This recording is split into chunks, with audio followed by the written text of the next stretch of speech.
involved. He's really good. Oh, when you bring Reese in, and obviously he takes Torrey's number, and obviously Torrey's he's got his name up on the wall.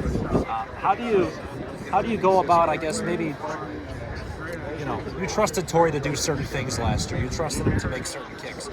What is that process going to be like with Reese going into his first year? We trusted Torrey to make the kicks that he felt like he could do and execute, right? So it'll be the same with Reese or Ty or whoever's in there hunting.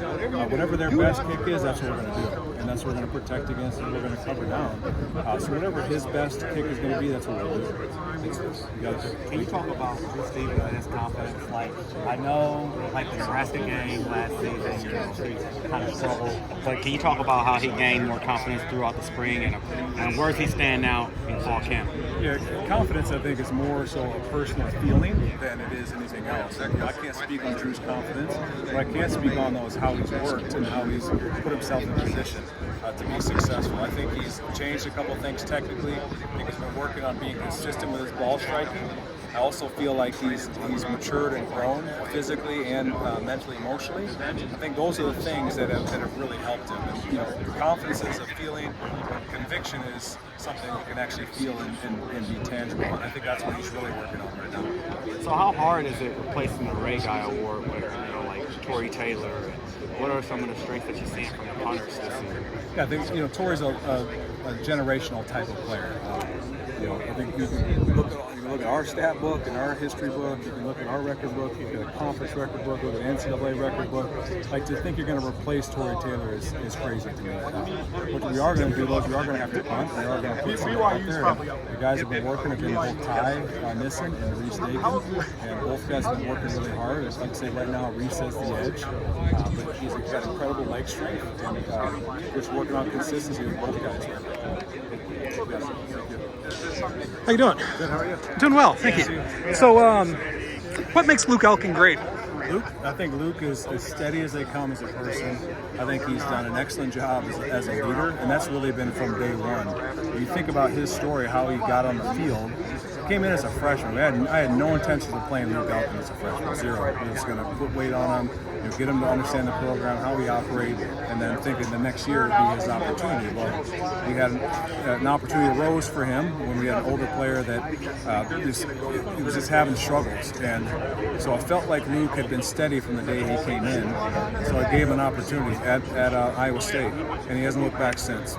And I think just how he operates, and first off, he's an incredibly gifted player at what he does, very skilled, but just how he carries himself, how he goes about his business. He's a hard worker, he's a great leader, he's a really good teammate. Those are the things I think that make Luke a really good player. And then does being a long snapper sort of require like having a good rapport with your punter, your holder, all that? Like, what's sort of that ingratiation and like camaraderie, teamwork like what does that actually look like?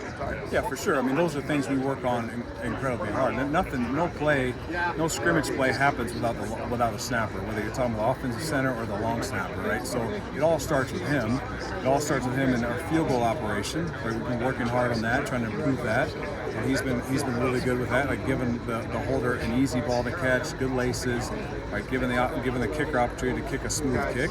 And then also in the punt game, giving the punter delivering a good snap that's easy to handle, it's easy for the punter to execute his job. And so that's really the long snapper's job, is to be sort of a conduit, if you will, for everyone, to make everything a little bit easier. It's a selfless position. It's one you don't really ever hear about the guy. But occasionally he's come down and made some big plays, some big tackles, or down balls inside the 5, which is always icing on the cake for him. But the guy's as steady as they come, man. He's been great to work with. So you mentioned like having good laces.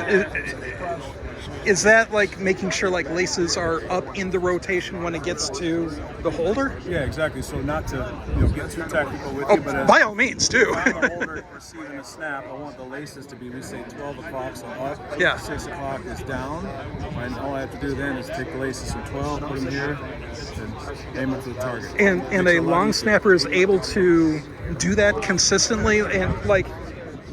Not all snappers, but they're really good ones, yeah. And Luke's one of them? Luke a really good one. Wow, that's amazing. All right, thanks a lot, Coach. I appreciate it.